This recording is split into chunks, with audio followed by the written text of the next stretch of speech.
ਸੋ ਅੱਜ ਅਸੀਂ ਡਿਸਕਸ ਕਰਾਂਗੇ ਬਲੱਡ ਪ੍ਰੈਸ਼ਰ ਜਿਹਨੂੰ ਨਾਰਮਲ ਲੋਕ ਆਮ ਘਰਾਂ ਦੇ ਵਿੱਚ ਠੀਕ ਹੈ ਬੀਪੀ ਕਹਿ ਦਿੰਦੇ ਆ। ਹਰ ਇੱਕ ਘਰ ਦੇ ਵਿੱਚ ਇਸ ਬਿਮਾਰੀ ਨਾਲ ਰਿਲੇਟਡ ਜਿਹੜਾ ਪੇਸ਼ੈਂਟ ਸਾਨੂੰ ਮਿਲਦਾ ਆ, ਚਾਹੇ ਉਹ ਕੋਈ ਯੰਗਸਟਰ ਆ, ਚਾਹੇ ਉਹ ਕੋਈ ਸਾਡੇ ਸਿਆਣੇ ਆ, ਘਰਾਂ 'ਚ ਸਾਡੇ ਮਾਂ-ਬਾਪ ਆ, ਠੀਕ ਆ। ਹਰ ਇੱਕ ਬੰਦਾ ਜਿਹੜਾ ਆ ਉਹ ਇਹ ਤੋਂ ਸਫਰ ਕਰ ਰਿਹਾ ਆ ਬਲੱਡ ਪ੍ਰੈਸ਼ਰ ਤੋਂ। ਸੋ ਇਸ ਵੀਡੀਓ ਦੇ ਵਿੱਚ ਆਪਾਂ ਬਲੱਡ ਪ੍ਰੈਸ਼ਰ ਬਾਰੇ ਡਿਟੇਲ 'ਚ ਪੜਾਂਗੇ ਕਿ ਬਲੱਡ ਪ੍ਰੈਸ਼ਰ ਜਿਹੜਾ ਆ ਉਹ ਨਾਰਮਲੀ ਕਿੰਨਾ ਕਾਰਨਾਂ ਕਰਕੇ ਸਾਨੂੰ ਬਲੱਡ ਪ੍ਰੈਸ਼ਰ ਹੋ ਜਾਂਦਾ ਆ, ਸਾਡਾ ਬੀਪੀ ਵਧਣ ਲੱਗ ਜਾਂਦਾ ਆ, ਠੀਕ ਆ। ਸੋ ਕਿਹੜੀਆਂ ਚੀਜ਼ਾਂ ਸਾਨੂੰ ਅਵੋਇਡ ਕਰਨੀਆਂ ਚਾਹੀਦੀਆਂ, ਕਿਹੜੀਆਂ ਚੀਜ਼ਾਂ ਨੂੰ ਸਾਨੂੰ ਆਪਣੀ ਲਾਈਫ ਸਟਾਈਲ ਦੇ ਵਿੱਚ ਐਡ ਕਰਨਾ ਚਾਹੀਦਾ, ਜਿਨ੍ਹਾਂ ਕਰਕੇ ਅਸੀਂ ਬਲੱਡ ਪ੍ਰੈਸ਼ਰ ਨੂੰ ਹੋਣ ਤੋਂ ਪਹਿਲਾਂ ਹੀ ਰੋਕ ਸਕਦੇ ਹਾਂ। ਸੋ ਇਹ ਵੀਡੀਓ ਸਾਰੇ ਜਣਿਆਂ ਲਈ ਆ, ਠੀਕ ਆ, ਚਾਹੇ ਉਹ ਜਿਹੜੀ ਵੀ ਮਰਜ਼ੀ ਏਜ ਦਾ ਆ। ਸੋ ਬੀਪੀ ਦੀ ਪ੍ਰੋਬਲਮ ਜਿਹੜੀ ਆ ਉਹ ਹਰ ਇੱਕ ਦੇ ਵਿੱਚ ਪਾਈ ਜਾਂਦੀ ਆ, ਇਸ ਕਰਕੇ ਵੀਡੀਓ ਨੂੰ ਪਲੀਜ਼ ਐਂਡ ਤੱਕ ਦੇਖਿਓ, ਇਹ ਬਹੁਤ ਜ਼ਰੂਰੀ ਆ ਇਨਫੋਰਮੇਸ਼ਨ ਲੈਣੀ।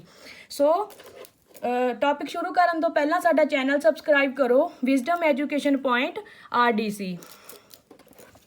ਸੋ ਬਲੱਡ ਪ੍ਰੈਸ਼ਰ ਹੁੰਦਾ ਕੀ ਆ, ਸਾਡਾ ਹਾਰਟ ਜਿਹੜਾ ਹੈ ਸਾਡਾ ਬਲੱਡ ਪੰਪ ਕਰਦਾ ਆ ਪੂਰੀ ਬਾਡੀ ਦੇ ਵਿੱਚ, ਠੀਕ ਹੈ।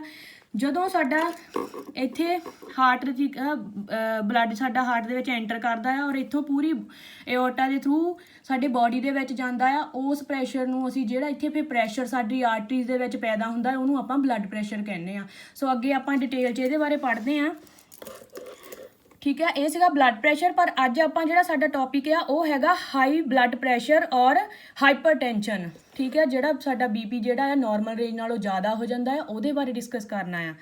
ਸੋ high blood pressure or hypertension occur when your blood pressure increase to unhealthy level. Healthy level ਤੋਂ ਜਿਹੜਾ ਆ ਸਾਡਾ ਬਲੱਡ ਪ੍ਰੈਸ਼ਰ ਜ਼ਿਆਦਾ ਹੋ ਜਾਂਦਾ, ਜਿੱਦਾਂ ਆਪਾਂ ਨਾਰਮਲ ਮੰਨਦੇ ਹਾਂ ਕਿ ਸਾਡਾ ਉੱਪਰਲਾ ਬੀਪੀ 120 ਔਰ ਥੱਲੜਾ 80 ਹੋਣਾ ਚਾਹੀਦਾ ਨਾਰਮਲ, ਠੀਕ ਹੈ। ਜਦੋਂ ਇਸ ਰੇਂਜ ਤੋਂ ਬੀਪੀ ਬਲੱਡ ਪ੍ਰੈਸ਼ਰ ਦੀ ਰੇਂਜ ਜਿਹੜੀ ਆ ਵੱਧ ਜਾਂਦੀ ਆ ਤਾਂ ਉਹਨੂੰ ਆਪਾਂ ਹਾਈਪਰਟੈਂਸ਼ਨ ਕੰਸੀਡਰ ਕਰਦੇ ਹਾਂ ਕਿ ਸਾਡਾ ਬੀਪੀ ਜਿਹੜਾ ਨਾਰਮਲ ਰੇਂਜ ਨਾਲੋਂ ਵੱਧ ਗਿਆ ਆ।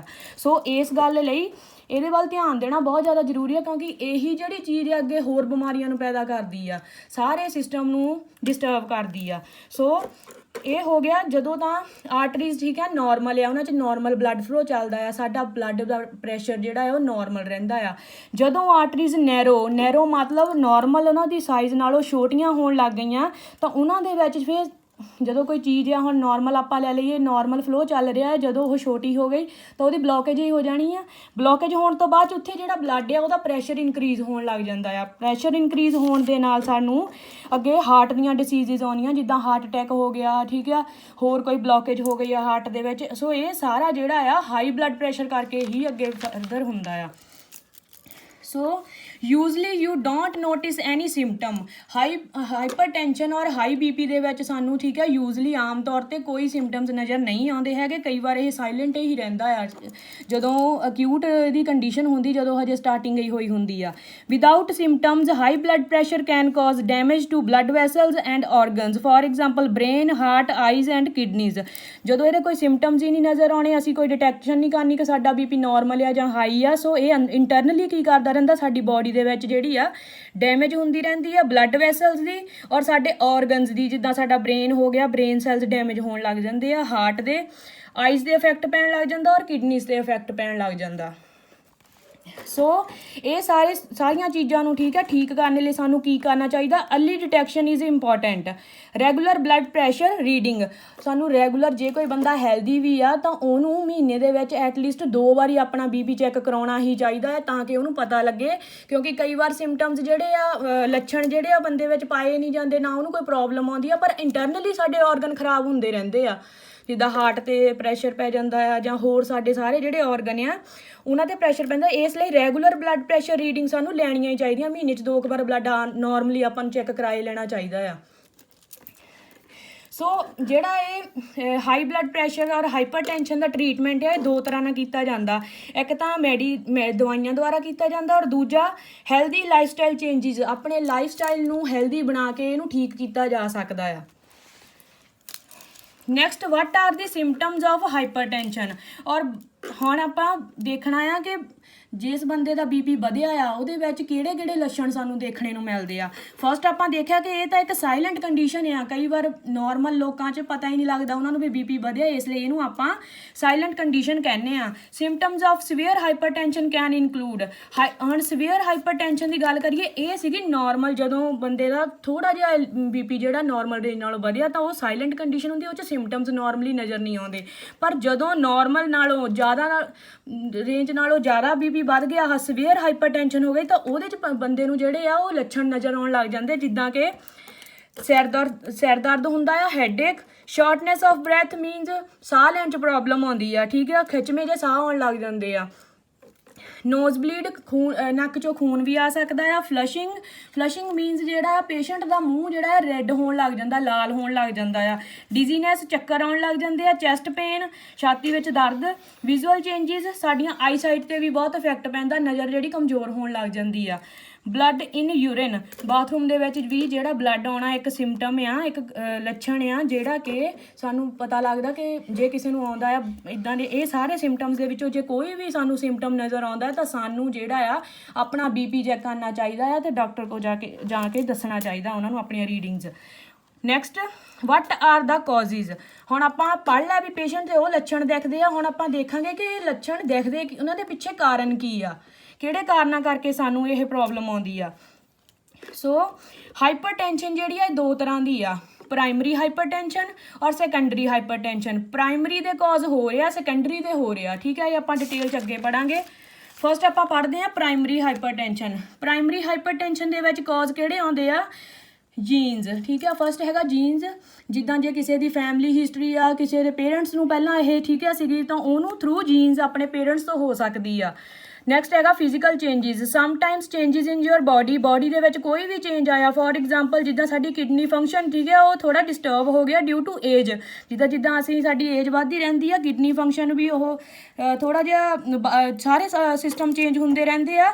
ਕਾਹਦੇ ਹੁੰਦੇ ਆ? ਕਿਉਂਕਿ ਸਾਡਾ ਜਿਹੜਾ ਆ natural balance of salt and fluids ਜਿਹੜਾ ਆ ਉਹ ਇੰਬੈਲੈਂਸ ਹੋ ਜਾਂਦਾ। ਆਪਣੇ ਖਾਣ ਪੀਣੇ ਨੂੰ ਅਸੀਂ ਸਹੀ ਨਹੀਂ ਰੱਖਦੇ, ਇਸ ਕਰਕੇ ਸਾਡੀ ਬੋਡੀ ਦੇ ਵਿੱਚ ਜਿਹੜੇ ਆ ਫਲੂਇਡ, ਪਾਣੀ ਦੀ ਮਾਤਰਾ ਜਿੱਦਾਂ ਕਹਿ ਦਈਏ, ਤੇ ਸਾਡਾ ਨਮਕ ਦੀ ਮਾਤਰਾ ਜਿਹੜੀ ਆ ਉਹ ਜ਼ਿਆਦਾ ਕਰ ਲੈਂਦੇ ਆ ਅਸੀਂ ਖਾਣ ਦੇ ਕਰਕੇ। ਇਸ ਕਰਕੇ ਜਿਹੜੇ ਆ ਇਹ ਨਾ ਚੇਂਜਿਸ ਇਹ ਕਾਰਨ ਆ, ਠੀਕ ਹੈ, ਹਾਈ ਬਲੱਡ ਪ੍ਰੈਸ਼ਰ ਦੇ। ਇਹਨਾਂ ਕਾਰਨਾਂ ਕਰਕੇ ਸਾਡਾ ਬੀਪੀ ਜਿਹੜਾ ਵੱਧਦਾ ਆ। ਨੈਕਸਟ ਹੈਗਾ environment, unhealthy life style choices, lack of physical activity. ਹੁਣ ਜੇ ਕੋਈ ਵੀ ਨੋਰਮਲ ਬੰਦਾ ਆ ਠੀਕ ਆ, ਉਹ ਫਿਜ਼ੀਕਲ ਐਕਟੀਵਿਟੀ ਨਹੀਂ ਕਰਦਾ, ਫਾਸਟ ਫੂਡ ਖਾਈ ਜਾਂਦਾ ਆ ਜਾਂ ਹੋਰ ਬਾਹਰੋਂ ਚੀਜ਼ਾਂ ਖਾਈ ਜਾਂਦਾ, ਆਇਲੀ ਫੂਡ ਖਾਈ ਜਾਂਦਾ, ਤਲੀਆਂ ਚੀਜ਼ਾਂ ਹੀ ਖਾਈ ਜਾਂਦਾ, ਸੋ ਉਹਦੇ ਨਾਲ ਕੀ ਹੋਣਾ? ਫਰਦਰ ਓਵਰਵੇਟ ਉਹਨੇ ਹੋ ਜਾਣਾ, ਦੈਨ ਓਬੀਜ਼ ਹੋ ਜਾਣਾ, ਸਾਰੇ ਸਿਸਟਮ ਡਿਸਟਰਬ ਹੋ ਜਾਣੇ। ਤਾਂ ਇਹ ਵੀ ਇੱਕ ਕਾਰਨ ਆ ਬਹੁਤ ਵੱਡਾ ਜਿਹਦੇ ਕਰਕੇ ਸਾਡਾ ਬੀਪੀ ਜਿਹੜਾ ਵਧਣ ਲੱਗ ਜਾਂਦਾ ਆ। ਸੋ ਇਹ ਸੀਗੇ ਪ੍ਰਾਇਮਰੀ ਹਾਈਪਰਟੈਂਸ਼ਨ ਦੇ ਕੌਜ਼। ਨੈਕਸਟ ਹੈਗੇ ਸੈਕੰਡਰੀ ਹਾਈਪਰਟੈਂਸ਼ਨ। ਕਾਹਤੇ ਹੁੰਦੀ ਆ?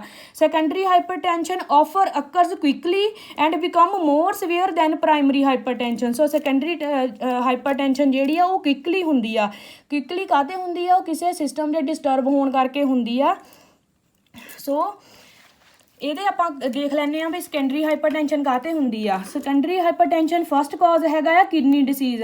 ਕਿਸੇ ਵੀ ਬੰਦੇ ਨੂੰ ਕੋਈ ਕਿਡਨੀ ਦੀ ਡਿਸੀਜ਼ ਆ, ਠੀਕ ਹੈ, ਕੋਈ ਕਿਡਨੀ 'ਚ ਸਟੋਨ ਆ, ਹੈ ਨਾ, ਸੋ ਉਹ ਫਰਦਰ ਕੀ ਕਾਜ਼ ਕਰਦਾ ਆ? ਸਾਡੇ ਹਾਈ ਬਲੱਡ ਪ੍ਰੈਸ਼ਰ ਕਾਜ਼ ਕਰਦਾ ਆ। ਓਬਸਟਰਕਟਿਵ ਸਲੀਪ ਏਪਨੀਆ। ਓਬਸਟਰਕਟਿਵ ਸਲੀਪ ਏਪਨੀਆ ਕੀ ਹੁੰਦਾ ਆ? ਜਦੋਂ ਸਾਡੀ ਸਾਹ ਵਾਲੀ ਨਾਲੀ ਦੇ ਜਿਹੜੇ ਮਸਲ ਹੁੰਦੇ ਆ ਉਹ ਨਾਰਮਲ ਨਾਲੋਂ ਛੋਟੇ ਹੋ ਜਾਂਦੇ, ਨੈਰੋ ਹੋ ਜਾਂਦੇ, ਤਾਂ ਸਾਡਾ ਸਾਹ ਰੁਕਣ ਲੱਗ ਜਾਂਦਾ, ਬੋਡੀ ਦੇ ਵਿੱਚ ਆਕਸੀਜਨ ਦੀ ਕਮੀ ਹੋ ਜਾਂਦੀ ਆ। ਇਸ ਕਰਕੇ ਜਿਹੜਾ ਬਲੱਡ ਦਾ ਪ੍ਰੈਸ਼ਰ ਜਿਹੜਾ ਵੱਧ ਜਾਂਦਾ ਆ। ਨੈਕਸਟ ਹੈਗਾ ਕੰਜੈਨੀਟਲ ਹਾਰਟ ਡਿਫੈਕਟ।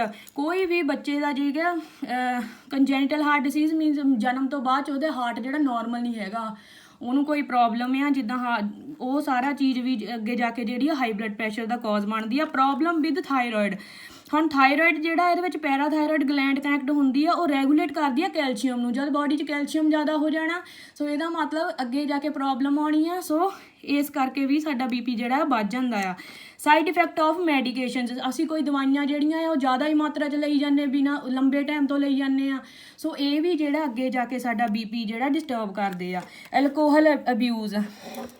ਐਂਡ ਨੈਕਸਟ ਹੈਗਾ adrenal gland problem. Adrenal gland ਠੀਕ ਹੈ, ਜਿਹੜਾ ਐਡਰੀਨਲ ਗਲੈਂਡ ਆ ਉਹ ਹਾਰਮੋਨ ਪ੍ਰੋਡਿਊਸ ਕਰਦੀ ਆ ਐਡਰੀਨਲਾਈਨ ਔਰ ਨੋਰ ਐਡਰੀਨਲਾਈਨ। ਜਦੋਂ ਇਹ ਹਾਰਮੋਨਸ ਨਾਰਮਲ ਲੈਵਲ ਨਾਲੋਂ ਜ਼ਿਆਦਾ ਸਕਰੀਟ ਹੋਣ ਲੱਗ ਜਾਂਦੇ ਆ, ਸੋ ਇਹ ਵੀ ਅੱਗੇ ਜਾ ਕੇ ਜਿਹੜਾ ਆ ਹਾਈ ਬਲੱਡ ਪ੍ਰੈਸ਼ਰ ਕਾਜ਼ ਕਰਦੇ ਆ। ਸੋ ਇਹ ਅੱਜ ਆਪਾਂ ਹੁਣ ਪੜ੍ਹੇ ਆ ਸਾਡੇ ਕਾਜ਼ ਕਿ ਸਾਨੂੰ ਕਾਰਨ ਕੀ ਆ ਜਿਹੜੇ ਜਿਨ੍ਹਾਂ ਕਰਕੇ ਸਾਨੂੰ ਹਾਈ ਬਲੱਡ ਪ੍ਰੈਸ਼ਰ ਹੁੰਦਾ ਆ।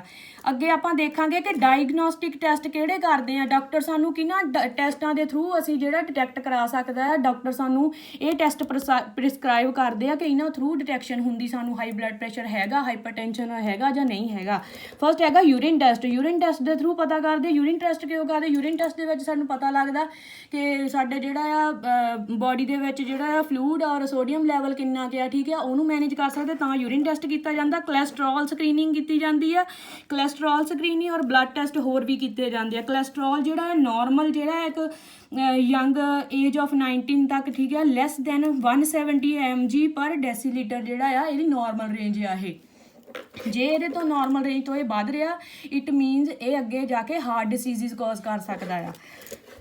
ਨੈਕਸਟ ਡਾਇਗਨੋਸਟਿਕ ਟੈਸਟ ਹੈਗਾ ECG, electrocardiography, ultrasound of heart and kidney. These test can help your doctor identify any secondary issue causing elevated blood pressure. ਇਹਨਾਂ ਡਾਇਗਨੋਸਿਸ ਟੈਸਟ ਦੇ ਥਰੂ ਤੁਹਾਡਾ ਡਾਕਟਰ ਜਿਹੜਾ ਆ ਉਹ detect ਕਰ ਸਕਦਾ ਕਿ ਕਿਹਨਾਂ ਸੈਕੰਡਰੀ ਇਸ਼ੂਆਂ ਕਰਕੇ ਤੁਹਾਡਾ ਬਲੱਡ ਪ੍ਰੈਸ਼ਰ ਵੱਧ ਰਿਹਾ ਆ। ਨੈਕਸਟ ਹੈਗਾ ਆ how to understand high blood pressure readings. ਕਿੱਦਾਂ ਬਲੱਡ ਪ੍ਰੈਸ਼ਰ ਦੀਆਂ ਰੀਡਿੰਗ ਨੂੰ ਅਸੀਂ ਸਮਝ ਸਕਦੇ ਹਾਂ। ਸੋ ਇਹ ਦੋ ਨੰਬਰਸ ਦੇ ਨਾਲ ਰਲ ਕੇ, ਠੀਕ ਹੈ, ਬਲੱਡ ਪ੍ਰੈਸ਼ਰ ਬਣਦਾ। ਫੋਰ ਐਗਜ਼ਾਮਪਲ ਇੱਥੇ ਦੇਖੋ ਆਪਾਂ ਇੱਦਾਂ BP ਲਿਖਦੇ ਹਾਂ। ਉੱਪਰਲਾ BP ਸਾਡਾ ਆਹ, ਨੀਚੇ ਵਾਲਾ ਆਹ, ਤਾਂ ਇਹਦੀ ਯੂਨਿਟ ਹੁੰਦੀ ਆ mm of Hg, ਠੀਕ ਆ, ਮਿਲੀਗ੍ਰਾਮਸ ਆਫ ਮਰਕਰੀ ਇਹਦੀ ਇਹ ਯੂਨਿਟ ਆ ਆਹ। ਸੋ ਇਹਨੂੰ ਆਪਾਂ ਕਿੱਦਾਂ ਸਮਝ ਸਕਦੇ? ਉੱਪਰਲੇ ਪ੍ਰੈਸ਼ਰ ਨੂੰ ਸਿਸਟੋਲਿਕ ਪ੍ਰੈਸ਼ਰ ਕਹਿੰਦੇ ਆ, ਨੀਚੇ ਵਾਲੇ ਨੂੰ ਡਾਇਸਟੋਲਿਕ ਪ੍ਰੈਸ਼ਰ ਕਹਿੰਦੇ ਆ। ਸਿਸਟੋਲਿਕ ਪ੍ਰੈਸ਼ਰ ਕੀ ਹੁੰਦਾ ਆ? ਹੁਣ ਇੱਥੇ ਡਾਇਗਰਾਮ ਦੇਖੋ। ਸਿਸਟੋਲਿਕ ਪ੍ਰੈਸ਼ਰ ਹੁੰਦਾ ਹੈ ਜਦੋਂ ਸਾਡਾ ਇੱਥੇ ਹੈਗਾ ਲੈਫਟ ਵੈਂਟਰੀਕਲ ਦੇ ਵਿੱਚੋਂ ਜਦੋਂ ਸਾਡਾ ਬਲੱਡ ਜਿਹੜਾ ਆ ਏਓਰਟਾ ਦੇ ਵਿੱਚ ਚਲ ਗਿਆ, ਉਸ ਪ੍ਰੈਸ਼ਰ ਨੂੰ ਆਪਾਂ ਸਿਸਟੋਲਿਕ ਪ੍ਰੈਸ਼ਰ ਕਹਿੰਦੇ ਆ। ਬਾਅਦ ਵਿੱਚ ਜਦੋਂ ਇਹ ਪਾਸਾ ਜਿਹੜਾ ਆ ਰੈਸਟਿੰਗ ਪੋਜੀਸ਼ਨ 'ਚ ਆ, ਠੀਕ ਆ, ਡਾਇਲੇਟ ਹੋਏ ਆ, ਉਸ ਪ੍ਰੈਸ਼ਰ ਨੂੰ ਡਾਇਸਟੋਲਿਕ, ਨੀਚੇ ਵਾਲਾ ਪ੍ਰੈਸ਼ਰ ਜਿਹੜਾ ਘੱਟ ਹੁੰਦਾ ਆ। ਜਦੋਂ ਇੱਥੇ ਪੰਪ ਹੁੰਦਾ ਪ੍ਰੈਸ਼ਰ ਜ਼ਿਆਦਾ ਹੁੰਦਾ ਤਾਂ ਉਹ 120 ਹੁੰਦਾ ਨਾਰਮਲ। ਜਿਹੜਾ ਨੀਚੇ ਵਾਲਾ ਆ ਉੱਥੇ ਜਦੋਂ ਰਿਲੈਕਸ ਆ ਜਦੋਂ ਹਾਰਟ, ਉਦੋਂ 80 ਹੁੰਦਾ ਆ, ਠੀਕ ਆ। ਸੋ ਇਹ ਸਿਸਟੋਲਿਕ ਔਰ ਡਾਇਸਟੋਲਿਕ ਪ੍ਰੈਸ਼ਰ ਆਪਾਂ ਇੱਦਾਂ ਮੇਜਰ ਕਰਦੇ ਹਾਂ, ਇੱਦਾਂ ਸਮਝਦੇ ਬਲੱਡ ਪ੍ਰੈਸ਼ਰ ਦੀ ਰੀਡਿੰਗ ਨੂੰ। ਸੋ ਇੱਧਰ ਦੇਖੋ, ਇੱਥੇ ਲਿਖਿਆ ਹੈ ਕਿ ਮਿਲੀਗ੍ਰਾਮਸ ਆਫ ਮਰਕਰੀ ਜਿਹੜੀ ਇਹਦੀ ਯੂਨਿਟ ਆ। ਨੈਕਸਟ ਆਪਾਂ ਦੇਖਦੇ ਹਾਂ ਕਿ ਟ੍ਰੀਟਮੈਂਟ ਆਪਸ਼ਨ ਕੀ ਆਉਂਦੇ ਆ ਜਿਹੜੇ ਹਾਈਪਰਟੈਂਸ਼ਨ ਦੇ। ਫਸਟ ਆਪਾਂ ਦੋ ਟਾਈਪਸ ਪੜ੍ਹੀਆਂ, ਪ੍ਰਾਇਮਰੀ ਔਰ ਸੈਕੰਡਰੀ। ਇਹਨਾਂ ਨੂੰ ਟ੍ਰੀਟਮੈਂਟ ਕਰਨੇ ਦੇ ਵੀ ਅਲੱਗ-ਅਲੱਗ ਹੀ ਜਿਹੜੇ ਤਰੀਕੇ ਆ, ਠੀਕ ਆ। ਪ੍ਰਾਇਮਰੀ ਹਾਈਪਰਟੈਂਸ਼ਨ ਨੂੰ ਕਿੱਦਾਂ ਟਰੀਟ ਕਰਦੇ ਆ? ਫਸਟ ਤਾਂ ਪੇਸ਼ੈਂਟ ਨੂੰ ਕਹਿੰਦੇ ਕਿ ਆਪਣਾ ਲਾਈਫ ਸਟਾਈਲ ਚੇਂਜ ਕਰ, ਠੀਕ ਆ। ਲਾਈਫ ਸਟਾਈਲ ਚੇਂਜ ਕਿੱਦਾਂ ਕਰਕੇ? ਆਪਣੀ ਲਾਈਫ ਦੇ ਵਿੱਚ ਐਕਟੀਵਿਟੀਜ਼ ਐਡ ਕਰ, ਫਿਜ਼ੀਕਲ ਐਕਟੀਵਿਟੀਜ਼ ਐਡ ਕਰ ਔਰ ਆਪਣੇ ਆਪ ਨੂੰ, ਠੀਕ ਆ, ਡਾਈਟ ਆਪਣੀ ਸੈੱਟ ਕਰੋ। ਦੈਨ ਜੇ ਇਸ ਚੇਂਜਿਸ ਕਰਕੇ ਨਹੀਂ ਕੋਈ, ਠੀਕ ਆ, ਇੰਪਰੂਵਮੈਂਟ ਆਉਂਦੀ ਬਲੱਡ ਪ੍ਰੈਸ਼ਰ ਦੇ ਵਿੱਚ, ਦੈਨ ਡਾਕਟਰ ਕਿਹੜੇ ਆ ਸਾਨੂੰ ਦਵਾਈ ਪ੍ਰਿਸਕ੍ਰਾਈਬ ਕਰਦੇ, ਸਾਨੂੰ ਦਵਾਈਆਂ ਦਿੰਦੇ। ਪਹਿਲਾ ਜਿਹੜਾ ਹੈ ਉਹ ਲਾਈਫ ਸਟਾਈਲ ਚੇਂਜ ਕਰਨੇ ਦੀ ਹੀ ਆਪਸ਼ਨ ਆਉਂਦੀ ਹੈ ਸਾਰਿਆਂ ਲਈ। ਸੈਕੰਡਰੀ ਹਾਈਪਰਟੈਂਸ਼ਨ ਟ੍ਰੀਟਮੈਂਟ ਨੂੰ ਕਿੱਦਾਂ ਟਰੀਟ ਕਰਦੇ ਆ? ਇਹਨੂੰ ਵੀ ਇਸ ਤਰੀਕੇ ਨਾਲ ਹੀ ਟਰੀਟ ਕਰਦੇ ਆ। ਪਹਿਲਾਂ ਤਾਂ ਪੇਸ਼ੈਂਟ ਨੂੰ ਇਹੀ ਦੱਸਿਆ ਜਾਂਦਾ ਹੈ ਵੀ ਆਪਣਾ ਲਾਈਫ ਸਟਾਈਲ ਚੇਂਜ ਕਰੋ, ਫਿਜ਼ੀਕਲ ਐਕਟੀਵਿਟੀਜ਼ ਕਰੋ ਵੱਧ ਤੋਂ ਵੱਧ, ਠੀਕ ਹੈ। ਜ਼ਿਆਦਾ ਨਹੀਂ ਕਰ ਸਕਦੇ, ਐਟਲੀਸਟ 30 ਮਿੰਟ ਆਪਣੇ ਦਿਨ ਦੇ ਵਿੱਚ ਟਾਈਮ ਕੱਢੋ। ਸੋ ਸੈਕੰਡਰੀ ਹਾਈਪਰਟੈਂਸ਼ਨ ਟ੍ਰੀਟਮੈਂਟ ਕਰਨ ਦੇ ਲਈ, ਕਿਉਂਕਿ ਇੱਥੇ BP ਸਾਡਾ ਸਵੇਅਰ ਲੈਵਲ 'ਤੇ ਗਿਆ ਹੁੰਦਾ, ਜ਼ਿਆਦਾ ਹੱਦ ਤੱਕ ਵੱਧ ਜਾਂਦਾ ਹੈ, ਇਸ ਕਰਕੇ ਸਾਨੂੰ ਇੱਥੇ ਦਵਾਈਆਂ ਦੀ ਲੋੜ ਪੈਂਦੀ ਆ। ਸੋ ਆਪਾਂ ਇੱਥੇ ਹੁਣ ਦੇਖਾਂਗੇ ਕਿਹੜੀ ਤਰ੍ਹਾਂ ਦੀਆਂ ਦਵਾਈਆਂ ਪੇਸ਼ੈਂਟ ਨੂੰ ਦਿੱਤੀਆਂ ਜਾਂਦੀਆਂ ਆ। ਫਸਟ ਹੈਗੀਆਂ ਆ ਡਾਇਊਰੈਟਿਕਸ ਹੁੰਦੇ ਆ, ਵਾਟਰ ਪਿਲਸ ਵੀ ਆਪਾਂ ਨੂੰ ਇਹਨਾਂ ਨੂੰ ਕਹਿੰਦੇ ਆ। High sodium level and excess fluid in your body can increase BP। ਸਾਡੀ ਬੋਡੀ ਦੇ ਵਿੱਚ ਜਦੋਂ ਸੋਡੀਅਮ ਲੈਵਲ ਹਾਈ ਹੋ ਜਾਂਦਾ, ਸੋਡੀਅਮ ਮੀਨਸ ਅਸੀਂ ਜਦੋਂ ਨਮਕ ਜ਼ਿਆਦਾ ਮਾਤਰਾ 'ਚ ਲੈਣ ਲੱਗ ਜਾਂਦੇ ਹਾਂ। ਸਾਡੀ ਬੋਡੀ ਦੇ ਵਿੱਚ ਜਦੋਂ ਸੋਡੀਅਮ ਤੇ ਫਲੂਇਡ ਦੀ ਮਾਤਰਾ, ਜਿਹੜਾ ਸਾਡੀ ਬੋਡੀ ਦੇ ਵਿੱਚ ਪਾਣੀ ਆ ਉਹਦੀ ਮਾਤਰਾ ਜਦੋਂ ਜ਼ਿਆਦਾ ਹੋ ਜਾਂਦੀ ਆ ਤਾਂ ਉਹ ਬਲੱਡ ਪ੍ਰੈਸ਼ਰ ਕਾਜ਼ ਕਰਦੀ ਆ, ਠੀਕ ਆ। ਜਦੋਂ ਸੋਡੀਅਮ ਲੈਵਲ ਜਿਹੜਾ ਆ ਸਰੀਰ ਦੇ ਵਿੱਚੋਂ ਬਾਹਰ ਨਿਕਲ ਜਾਣਾ, ਠੀਕ ਆ, ਯੂਰਿਨ ਦੇ ਥਰੂ, ਸੋ ਸਾਡਾ BP ਜਿਹੜਾ ਆ ਨਾਰਮਲ ਹੋ ਜਾਣਾ। ਸੋ ਆਹ ਡਾਇਊਰੈਟਿਕਸ ਇਹੀ ਕੰਮ ਕਰਦੇ ਕਿ ਇਹ ਸੋਡੀਅਮ ਲੈਵਲ ਨੂੰ ਯੂਰਿਨ ਦੇ ਥਰੂ ਬਾਹਰ ਕੱਢ ਦਿੰਦੇ ਬੋਡੀ ਦੇ ਵਿੱਚੋਂ। ਨੈਕਸਟ ਹੈਗੇ ACE ਇਨਹਿਬਿਟਰਸ ਕੀ ਕਰਦੇ ਆ? ਇਹ ਟਾਈਪਸ ਆ ਦਵਾਈਆਂ ਦੀਆਂ ਟਾਈਪਸ ਆ ਇਹ ਜਿਹੜੀਆਂ ਪੇਸ਼ੈਂਟ ਨੂੰ ਦਿੱਤੀਆਂ ਜਾਂਦੀਆਂ BP ਨਾਰਮਲ ਕਰਨ ਦੇ ਲਈ। Angiotensin is a chemical that cause blood vessels tightening and narrow. ਆਹ ਇੱਕ ਕੈਮੀਕਲ ਆ, ਠੀਕ ਆ, ਸਾਡੇ ਬਲੱਡ ਦੇ ਵਿੱਚ ਹੁੰਦਾ ਆ ਐਂਜੀਓਟੈਂਸਿਨ, ਜਿਹੜਾ ਬਲੱਡ ਵੈਸਲ ਨੂੰ ਟਾਈਟ ਤੇ ਨੈਰੋ ਕਰ ਦਿੰਦਾ, ਮਤਲਬ ਨਾਰਮਲ ਰੇਂਜ ਨਾਲੋਂ ਉਹਨਾਂ ਨੂੰ ਛੋਟੀਆਂ ਕਰ ਦਿੰਦਾ, ਬਹੁਤ ਜ਼ਿਆਦਾ ਛੋਟੀਆਂ ਕਰ ਦਿੰਦਾ। ਇਹਨੂੰ ਟਰੀਟ ਕਰਨ ਦੇ ਲਈ AC ਇਨਹਿਬਿਟਰ ਪੇਸ਼ੈਂਟ ਨੂੰ ਦਿੱਤੇ ਜਾਂਦੇ ਆ ਤਾਂ ਕਿ ਜਿਹੜਾ ਆ ਸਾਡੀਆਂ ਬਲੱਡ ਵੈਸਲਸ ਜਿਹੜੀਆਂ ਰਿਲੈਕਸ ਹੋ ਜਾਣ ਤੇ ਉਹ ਕੈਮੀਕਲ ਜਿਹੜਾ ਐਂਜੀਓਟੈਂਸਿਨ ਕੈਮੀਕਲ ਆ ਉਹਦੀ ਪ੍ਰੋਡਕਸ਼ਨ ਬੰਦ ਕਰ ਦਿੰਦੇ, ਘਟਾ ਦਿੰਦੇ ਆ ਨਾਰਮਲ ਨਾਲੋਂ। ਨੈਕਸਟ ਹੈਗਾ chemical channel blockers. These medications block some of calcium from entering the cardiac muscle of heart, ਠੀਕ ਹੈ। ਕੈਲਸ਼ੀਅਮ ਚੈਨਲ ਬਲੋਕਰਸ ਕੀ ਕਰਦੇ ਆ, ਇਸ ਤਰ੍ਹਾਂ ਦੀਆਂ ਦਵਾਈਆਂ ਕੀ ਕਰਦੀਆਂ ਆ, ਹਾਰਟ ਦੇ ਵਿੱਚ ਕਿਸੇ ਤਰ੍ਹਾਂ ਦੀ ਜਿਹੜੀ ਕੈਲਸ਼ੀਅਮ ਆ ਉਹ ਐਂਟਰ ਕਰਨ ਤੋਂ ਉਹਨੂੰ ਰੋਕ ਦਿੰਦੀਆਂ ਆ, ਬਲੋਕ ਕਰ ਦਿੰਦੀਆਂ ਤਾਂ ਕਿ ਜਿਹੜਾ ਆ ਕਾਰਡੀਅਕ ਮਸਲਸ ਨਾਰਮਲ ਕੰਮ ਕਰਨ, ਉਹਨਾਂ 'ਤੇ ਕੋਈ ਫੋਰਸ ਨਾ ਪਵੇ। ਤਾਂ ਜਦੋਂ ਸਾਡੇ ਬਲੱਡ ਦੀ ਜਿਹੜੀ ਆ ਹਾਰਟ ਬੀਟ ਜਿਹੜੀ ਆ ਉਹ ਫੋਰਸਫੁਲੀ ਨਹੀਂ ਹੋਣੀ, ਹਾਰਟ ਬੀਟ ਨਾਰਮਲ ਹੋ ਜਾਣੀ ਤਾਂ ਬਲੱਡ ਵੈਸਲਸ ਵੀ ਰਿਲੈਕਸ ਹੋ ਜਾਣੀਆਂ, ਦੈਨ ਅੱਗੇ ਜਿਹੜਾ ਸਾਡਾ BP ਵੀ ਨਾਰਮਲ ਹੋ ਜਾਣਾ। ਨੈਕਸਟ ਹੈਗਾ ਬੀਟਾ ਬਲੋਕਰਸ। Reduce the amount of blood pumped through your arteries with each beat, also block the certain hormones, ਠੀਕ ਹੈ। ਬੀਟਾ ਬਲੋਕਰਸ ਵੀ ਕਰਦੇ ਆ, ਇਹ ਕੁਝ ਕੁ ਹਾਰਮੋਨਸ ਨੂੰ ਬਲੋਕ ਕਰ ਦਿੰਦੇ ਆ ਜਿਹੜੇ ਸਾਡੀਆਂ ਬਲੱਡ ਵੈਸਲਸ ਔਰ ਆਰਟਰੀਜ਼ ਨੂੰ ਨੈਰੋ ਕਰਦੇ ਆ। ਸੋ ਇਹ ਸੀਗੀਆਂ ਮੈਡੀਕੇਸ਼ਨਸ ਜਿਹੜੀਆਂ ਪੇਸ਼ੈਂਟ ਨੂੰ ਸੈਕੰਡਰੀ ਹਾਈਪਰਟੈਂਸ਼ਨ ਟਰੀਟਮੈਂਟ ਲਈ ਦਿੱਤੀਆਂ ਜਾਂਦੀਆਂ ਆ। ਅੱਗੇ ਹੈਗੀਆਂ ਆ, ਹੁਣ ਆਪਾਂ ਪੜਾਂਗੇ ਕਿ ਹੋਮ ਰੈਮਡੀਜ਼ ਕਿਹੜੀਆਂ ਆ ਹਾਈ ਬਲੱਡ ਪ੍ਰੈਸ਼ਰ ਨੂੰ। ਹੋਮ ਰੈਮਡੀਜ਼ ਮੀਨਸ ਘਰੇ ਹੀ ਅਸੀਂ ਕਿੱਦਾਂ ਹਾਈਪਰਟੈਂਸ਼ਨ ਨੂੰ ਜਿਹੜਾ ਘਟਾ ਸਕਦੇ ਆ। ਇਹਦੇ ਵਿੱਚ ਪਹਿਲਾਂ ਤਾਂ ਆਉਂਦਾ ਆ ਹਾਰਟ ਹੈਲਦੀ ਡਾਈਟ, ਠੀਕ ਹੈ। ਦਿਲ ਨੂੰ ਹੈਲਦੀ ਰੱਖਣ ਦੇ ਲਈ ਅਸੀਂ ਡਾਈਟ ਲੈਣੀ ਆ, ਜਿਹਦੇ ਵਿੱਚ ਫਰੂਟਸ ਆਉਂਦੇ, ਵੈਜੀਟੇਬਲਸ ਆਉਂਦੇ, ਹੋਲ ਗ੍ਰੇਨਸ ਮੀਨਸ ਮੇਵੇ ਆਉਂਦੇ ਆ, ਲੀਨ ਪ੍ਰੋਟੀਨ ਲਾਈਕ ਫਿਸ਼, ਠੀਕ ਹੈ। ਸੋ ਨੈਕਸਟ ਹੈਗਾ ਇਹਦੇ ਵਿੱਚ ਹੋਰ ਆਪਾਂ ਘਰੇ ਰਹਿ ਕੇ ਕਿੱਦਾਂ ਬਲੱਡ ਪ੍ਰੈਸ਼ਰ ਨੂੰ ਠੀਕ ਕਰ ਸਕਦੇ ਹਾਂ। ਇਨਕਰੀਜ਼ ਫਿਜ਼ੀਕਲ ਐਕਟੀਵਿਟੀ, ਆਪਣੀ ਫਿਜ਼ੀਕਲ ਐਕਟੀਵਿਟੀ ਨੂੰ ਇਨਕਰੀਜ਼ ਕਰਕੇ ਰੀਚ ਹੈਲਦੀ ਵੇਟ, ਆਪਣੇ ਵੇਟ ਨੂੰ ਹੈਲਦੀ ਰੇਂਜ ਤੱਕ ਲੈ ਕੇ ਆਉਣਾ। Exercise can help reduce stress, ਠੀਕ ਹੈ। ਐਕਸਰਸਾਈਜ਼ ਹੋਰ ਕੀ ਕਰਦੀਆਂ, ਸਾਡਾ ਸਟ੍ਰੈਸ ਰਿਡਿਊਸ ਕਰਦੀਆਂ। ਸਟ੍ਰੈਸ ਰਿਡਿਊਸ ਹੋ ਗਿਆ ਤਾਂ ਸਾਡਾ BP ਵੀ ਘਟ ਜਾਣਾ। ਦੈਨ ਐਕਸਰਸਾਈਜ਼ ਹੋਰ ਕੀ ਕਰਦੀਆਂ, ਸਾਡੇ ਕਾਰਡੀਅਕ ਮਸਲਸ ਨੂੰ ਮਜ਼ਬੂਤ ਬਣਾਉਣੀਆਂ ਤਾਂ ਕਿ ਸਾਡਾ ਹਾਰਟ ਜਿਹੜਾ ਆ ਉਹ ਸਹੀ ਫੰਕਸ਼ਨਿੰਗ ਕਰ ਸਕੇ, ਬਲੱਡ ਨੂੰ ਪ੍ਰੈਸ਼ਰ ਸਹੀ ਤਰੀਕੇ ਨਾਲ ਕਰ ਸਕੇ। Next, aim to get 150 minutes of moderate physical activity each week. That's about 30 minutes 5 times per week. ਠੀਕ ਹੈ। ਆਪਣਾ ਏਮ ਬਣਾਉਣਾ ਕਿ ਮੈਂ 150 ਮਿੰਟ ਜਿਹੜਾ ਆ ਫਿਜ਼ੀਕਲ ਐਕਟੀਵਿਟੀ ਇੱਕ ਹਫ਼ਤੇ ਦੇ ਵਿੱਚ 150 ਮਿੰਟ ਵੀ ਨਹੀਂ ਕਿਤੇ ਅਸੀਂ ਕੱਢ ਸਕਦੇ ਇੱਕ ਹਫ਼ਤੇ ਦੇ ਵਿੱਚ ਆਪਣੇ ਲਈ। ਉਹ ਸਿਰਫ 30 ਮਿੰਟ 5 ਦਿਨ ਸਿਰਫ ਜੇ ਤੁਸੀਂ 2 ਦਿਨ ਸਕਿਪ ਵੀ ਕਰਨੇ ਤਾਂ ਹਫ਼ਤੇ ਦੇ ਵਿੱਚ 5 ਦਿਨ 30 ਮਿੰਟ ਐਕਸਰਸਾਈਜ਼ ਕਰ ਸਕਦੇ ਆ। ਆਪਣਾ ਏਮ ਬਣਾਉਣਾ ਤੁਸੀਂ ਆਪਣੇ ਆਪ ਨੂੰ ਹੈਲਦੀ ਰੱਖਣ ਦੇ ਲਈ। ਨੈਕਸਟ ਹੈਗਾ ਮੈਨੇਜਿੰਗ ਸਟ੍ਰੈਸ। ਸਟ੍ਰੈਸ ਨੂੰ ਕਿੱਦਾਂ ਮੈਨੇਜ ਕਰ ਸਕਦੇ ਹਾਂ, ਪਹਿਲੇ ਪੜ੍ਹਿਆ ਕਿ ਐਕਸਰਸਾਈਜ਼ ਜਿਹੜਾ ਸਟ੍ਰੈਸ ਰਿਡਿਊਸ ਕਰਦਾ ਆ। ਹੋਰ ਕਿੱਦਾਂ ਆਪਾਂ ਸਟ੍ਰੈਸ ਰਿਡਿਊਸ ਕਰ ਸਕਦੇ ਹਾਂ, ਮੈਡੀਟੇਸ਼ਨ ਕਰਕੇ ਡੀਪ ਬਰੀਥਿੰਗ ਜਦੋਂ ਅਸੀਂ ਲੰਬੇ ਸਾਹ ਲੈਂਦੇ ਹਾਂ ਤਾਂ ਸਾਡੀ ਬੋਡੀ ਦੇ ਵਿੱਚ ਜਿਹੜਾ ਹੈ ਸਫੀਸ਼ੀਐਂਟ ਅਮਾਊਂਟ ਆਫ ਆਕਸੀਜਨ ਜਾਂਦੀ ਆ, ਜਿਹਦੇ ਨਾਲ ਕੀ ਆ ਸਾਡਾ ਬਲੱਡ ਪ੍ਰੈਸ਼ਰ ਨਾਰਮਲ ਰਹਿੰਦਾ ਆ। ਮਸਾਜ ਲੈ ਸਕਦੇ ਹਾਂ ਰਿਲੈਕਸੇਸ਼ਨ ਦੇ ਲਈ। ਅੱਗੇ ਹੈਗਾ yoga. Next getting adequate sleep at least 7 to 8 hours in a day, ਠੀਕ ਹੈ। ਸਲੀਪ ਜਿਹੜੀ ਆ 7 ਤੋਂ 8 ਘੰਟੇ ਲੈਣੇ ਵੀ ਬਹੁਤ ਜ਼ਰੂਰੀ ਆ ਆਪਣੀ ਬੋਡੀ ਨੂੰ, ਠੀਕ ਹੈ, ਸਹੀ ਰੱਖਣ ਦੇ ਲਈ। Adopting a clean life style.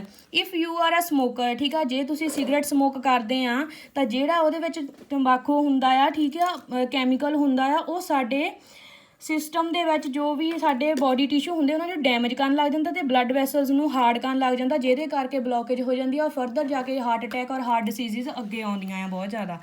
So alcohol consumption ਜੇ ਤੁਸੀਂ ਕਰਦੇ ਆ ਤਾਂ ਉਹ ਵੀ ਅਵੋਇਡ ਕਰੋ ਪਲੀਜ਼, ਤਾਂ ਕਿ ਤੁਸੀਂ ਹੈਲਦੀ ਰਹਿ ਸਕੋ। ਔਰ ਰਿਡਿਊਸ ਕਰਨਾ ਹੈ, ਜੇ ਐਲਕੋਹਲਿਕ ਆ ਤੁਸੀਂ ਤਾਂ ਉਹਦਾ ਅਮਾਊਂਟ ਰਿਡਿਊਸ ਕਰਨਾ ਹੈ। ਅਤੇ ਸਟੋਪ ਆਲ ਟੂਗੈਦਰ, ਆਪਣੇ ਫਰੈਂਡਸ ਨੂੰ ਮਿਲਣਾ ਅਵੋਇਡ ਕਰੋ ਤਾਂ ਕਿ ਤੁਸੀਂ ਫਿਰ ਉਹਦੇ ਨਾਲ ਆਪਣੀ ਐਕਟੀਵਿਟੀ ਘਟਾ ਸਕੋ।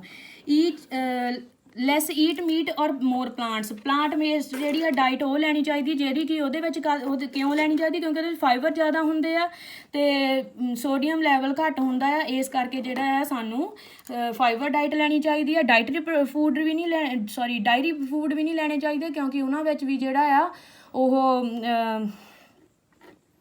ਉਹਨਾਂ ਵਿੱਚ ਵੀ, ਠੀਕ ਹੈ, ਉਹ ਵੀ ਸਾਡੇ ਲਈ ਬਹੁਤ ਜ਼ਿਆਦਾ ਹਾਨੀਕਾਰਕ ਆ, ਕਿਉਂਕਿ ਉਹਨਾਂ ਦੇ ਵਿੱਚ ਫੈਟ ਵਗੈਰਾ ਜ਼ਿਆਦਾ ਹੁੰਦੀ ਆ, ਕਾਰਬੋਹਾਈਡਰੇਟਸ ਜ਼ਿਆਦਾ ਹੁੰਦੇ ਆ। ਸੋ ਇਸ ਕਰਕੇ ਅਸੀਂ ਫਰੂਟਸ ਲੈਣੇ, ਵੈਜੀਟੇਬਲਸ ਲੈਣੇ ਆ, ਲੀਫੀ ਗ੍ਰੀਨ ਵੈਜੀਟੇਬਲਸ ਜਿਹੜੀਆਂ ਉਹ ਲੈਣੀਆਂ ਆ, ਅਤੇ ਹੈਲਦੀਅਰ ਲੀਨ ਪ੍ਰੋਟੀਨ ਲਾਈਕ ਫਿਸ਼, ਜੇ ਕੋਈ ਫਿਸ਼ ਅਵੋਇਡ ਕਰਦਾ ਖਾਣਾ, ਮੀਟ ਨਹੀਂ ਖਾਂਦੇ ਕਈ, ਉਹ ਜਿਹੜੇ ਸਪਲੀਮੈਂਟਸ ਲੈ ਸਕਦੇ ਲਾਈਕ ਓਮੇਗਾ 3 ਮਲਟੀਵਿਟਾਮਿਨ ਵਗੈਰਾ ਉਹ ਆਪਣੇ ਵਿੱਚ ਐਡ ਕਰ ਸਕਦੇ ਆ, ਠੀਕ ਆ। ਵਿਟਾਮਿਨ ਡੀ ਐਡ ਕਰ ਸਕਦੇ ਆ, ਜਿਹੜੀ ਹਾਰਟ ਲਈ ਬਹੁਤ ਜ਼ਿਆਦਾ ਹੈਲਦੀ ਆ।